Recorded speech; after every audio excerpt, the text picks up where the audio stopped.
Coucou les vierges et bienvenue sur ma chaîne. Ceci est un tirage général. S'il ne résonne pas avec votre situation, je vous invite à consulter le taroscope de votre signe ascendant et de votre signe lunaire afin d'avoir plus d'informations. Donc on attaque tout de suite avec la première carte qui est la carte du soleil à l'endroit. À l'endroit, cette carte est une très bonne carte. C'est un peu la carte qui signifie que tout va bien pour vous dans votre vie. Vos projets par exemple sont sur le point de se réaliser. Pour certains d'entre vous, cette carte pourrait indiquer que vous pourriez avoir envie de rencontrer du monde et que du coup c'est le bon moment pour le faire. Si vous êtes célibataire avec cette carte, on peut dire que l'amour pourrait arriver dans votre vie, pour certains d'entre vous. Si vous êtes en couple, on pourrait dire que le couple se porte bien. Juste un bémol par contre avec cette carte, pour certains d'entre vous qui êtes en couple, vous pourriez avoir besoin un petit peu de solitude ou alors trouver que votre partenaire est un petit peu trop en demande vis-à-vis de vous et avoir envie de prendre un petit temps de recul vis-à-vis de lui, malgré que le couple se porte quand même assez bien. Voilà, on va passer à la deuxième carte, qui est la carte des amoureux à l'endroit. Ici, vous pourriez rencontrer l'amour si vous êtes célibataire. Si vous êtes déjà en couple, vous pourriez douter ou alors vous poser des questions sur votre couple, même si celui se porte bien. Voilà, vous pourriez vous poser des questions du style, est-ce que c'est le bon, est-ce que je dois m'engager, etc., etc. Sur un plan plus professionnel, vous pourriez vous poser des questions sur votre avenir professionnel ou alors hésiter entre deux carrières ou avoir des doutes au sujet de votre orientation professionnelle. Avec la carte des amoureux qui exprime l'amour mais aussi le doute face à un choix, pour certains d'entre vous, vous pourriez douter face à une situation ou face à un projet et avoir peur de vous lancer, c'est-à-dire peur un petit peu de faire le premier pas. Vous pourriez aussi ne pas trop savoir où vous en êtes dans votre vie, ce qui nous est un petit peu confirmé avec la carte du fou en troisième carte. La carte du fou à l'envers, c'est la carte de la nouveauté, la carte un petit peu des départs, des changements. Et avec cette carte, il y a l'idée qu'on a envie ou besoin de, comment vous dire, de renouveau en fait dans notre vie. On a envie voilà, de changement, de nouveauté.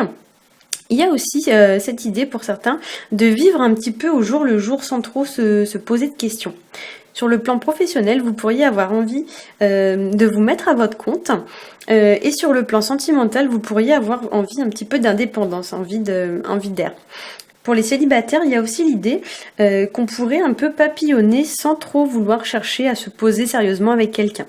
Si vous êtes en couple, vous pourriez avoir envie de sortir un petit peu de votre routine ou alors envie que votre partenaire soit un petit peu moins dépendant de vous. Il y a cette idée avec cette carte-là qu'on a besoin d'oxygène. Pour d'autres, vous pourriez hésiter à vous engager davantage, notamment avec votre partenaire, c'est-à-dire par exemple hésiter à rencontrer sa famille ou alors hésiter à emménager avec votre partenaire. Voilà.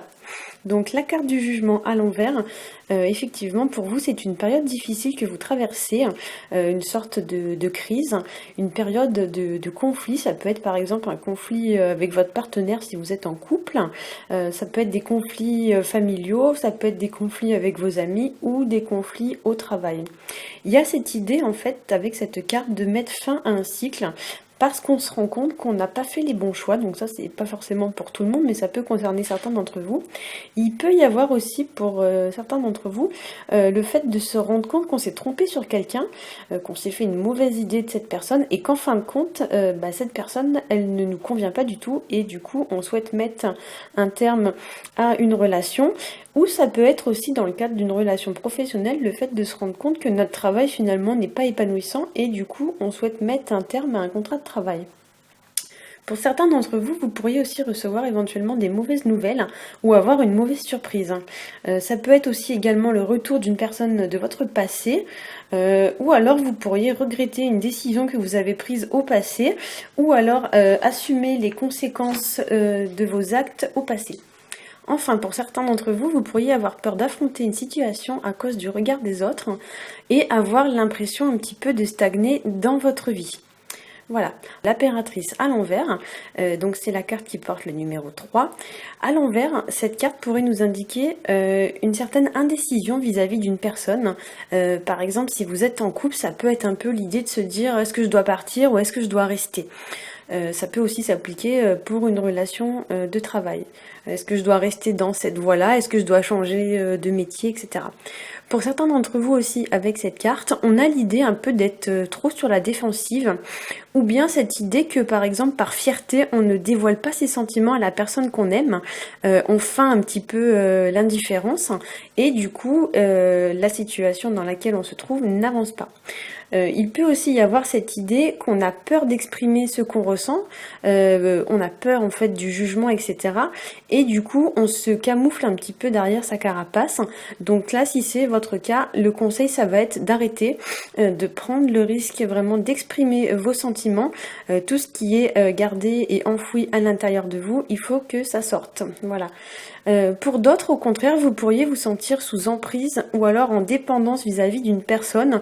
Donc ça peut être votre partenaire, ça peut être vis-à-vis d'une personne de votre famille qui vous étouffe. En fait, vous vous sentez vraiment sous emprise et vous ne savez pas trop comment vous libérer de cette dépendance.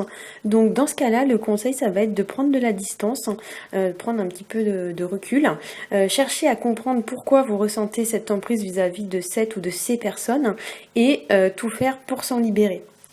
Pour certains, enfin, on a l'idée d'avoir perdu un petit peu de son pouvoir, ou alors même de son estime personnelle, et l'idée aussi de ne pas être apprécié ou reconnu à sa juste valeur. Par exemple, au travail ou en famille, vous pourriez vous sentir un peu épuisé de faire des efforts comme ça, un peu pour tout le monde dans votre entourage, et en échange avoir un petit peu l'impression de ne rien recevoir, ou du moins de ne pas recevoir assez par rapport aux efforts que vous avez fournis. Par exemple, de ne jamais être remercié ni complimenté pour votre travail ou pour vos efforts.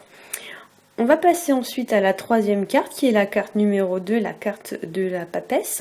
Là, comme vous pouvez le constater également, donc cette carte, elle est à l'envers. Donc la papesse, typiquement, c'est la carte un peu des secrets, de l'introspection, de la spiritualité. Donc pour certains, vous pourriez cacher des choses à votre entourage ou à votre partenaire. Ça peut être, comme on l'a dit, cacher ses sentiments. Ça peut être cacher aussi un rendez-vous secret, un agenda secret, un double agenda. Ça peut être aussi cacher qu'en réalité on en a marre de cette situation ou marre de cette relation. Ça peut être aussi l'idée qu'en fait on fait semblant dans notre relation ou même dans notre vie un peu de tous les jours, on fait semblant que tout va bien, alors qu'en fin de compte, au fond de nous, on sent bien qu'il y a vraiment quelque chose qui va pas, mais on n'ose pas le dire de peur de blesser ou de vexer les gens. Il peut aussi, pour certains d'entre vous, y avoir cette impression aussi qu'on n'est plus en contact un petit peu avec notre voix intérieure, qu'on n'entend plus notre voix intérieure nous guider, qu'on n'est plus connecté à soi-même. Et donc, si c'est votre cas, prenez un petit peu de repos, prenez un temps de recul pour vous occuper de vous. Voilà, donc globalement pour vous, ça va être un mois vraiment où vous allez avoir envie de changement. Donc posez-vous les bonnes questions, pesez le pour et le contre, exprimez ce que vous avez sur le cœur et trouvez en vous le courage de vous affirmer. Vous devez ce mois-ci prendre des actes concrets, prendre vraiment des décisions, poser des actes pour vous libérer de cette situation qui vraiment semble vous entraver. Voilà, j'espère que ce tirage vous aura plu. Si vous l'avez aimé, n'hésitez pas à liker, commenter et à vous abonner. Prenez soin de vous. Bisous bisous.